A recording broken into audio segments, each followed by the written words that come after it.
ఒక యూనివర్సిటీ కోసం ఒక రాష్ట్రం పోరాడింది అంటే నమ్ముతారా? ఉమ్మడి మద్రాస్ రాష్ట్రంలో 40% పైగా ఉన్న ఆంధ్రులకు ప్రత్యేక రాష్ట్రం కావాలని 1912లో ఉద్యమం ప్రారంభమైన సమయం అది. తెలుగువారు ఉన్నత విద్య కోసం చాలా దూరం వెళ్లవలసి వచ్చేది. 1915 మే నెలలో విశాఖలో జరిగిన 3వ ఆంధ్ర మహాసభలో ప్రత్యేక రాష్ట్రంతో పాటు సెకండరీ విద్యలో ఇంగ్లీష్ స్థానంలో తెలుగు పెట్టాలని తీర్మానించారు. అది కాస్త ప్రత్యేక యూనివర్సిటీ కావాలనే ఆందోళనకు దారితీసింది. చివరికి 1926 ఏప్రిల్ 26న బెజవాడ కేంద్రంగా మద్రాస్ యూనివర్సిటీ చట్టం కింద ఆంధ్ర యూనివర్సిటీ ప్రారంభించారు. సొంత భవనం లేని యూనివర్సిటీకి విజయనగరం, విశాఖ జమీందార్లు ముందుకు రావడంతో వైజాగ్, సిరిపురంలో పనులు మొదలుపెట్టారు. 1930 సెప్టెంబర్ 5న ఆంధ్ర యూనివర్సిటీ వాల్తేరు వచ్చింది. అద్దె భవనాలలోనే ఆర్ట్స్, సైన్స్ కళాశాలలు ప్రారంభించారు. కట్టమంచి రామలింగారెడ్డి గారు ఆంధ్ర యూనివర్సిటీ స్థాపకుడు. ఆయన 1926 నుంచి 1931 వరకు మొదటి వైస్ ఛాన్సలర్ గా పనిచేశారు. తర్వాత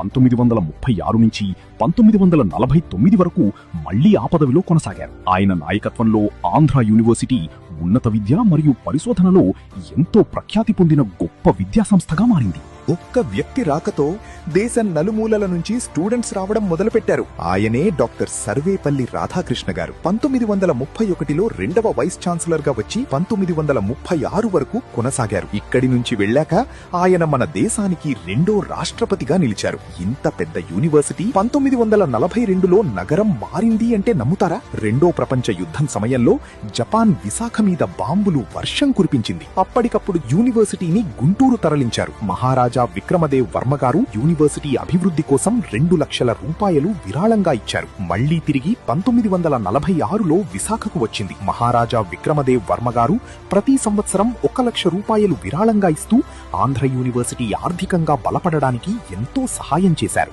425 ఎకరాలలో 58 విభాగాలు, 305 అనుబంధ కళాశాలలతో ఎంతో మందికి విద్యను అందించిన ఈ విశ్వవిద్యాలయం 100 సంవత్సరాలు పూర్తి చేసుకున్న అతి కొద్ది వర్సిటీల జాబితాలో చేరి శతదినోత్సవ ఉత్సవాలు జరుపుకుంటోంది. సివి రామన్, మోక్షగుండం విశ్వేశ్వరయ్య లాంటి వారు పాఠాలు చెప్పిన ఈ కళాశాల ఎంతో గొప్ప గొప్ప వారిని దేశానికి అందించింది. ఆంధ్ర యూనివర్సిటీ ఒక కళాశాల కాదు, తెలుగువారి గౌరవం, మన గుర్తింపు.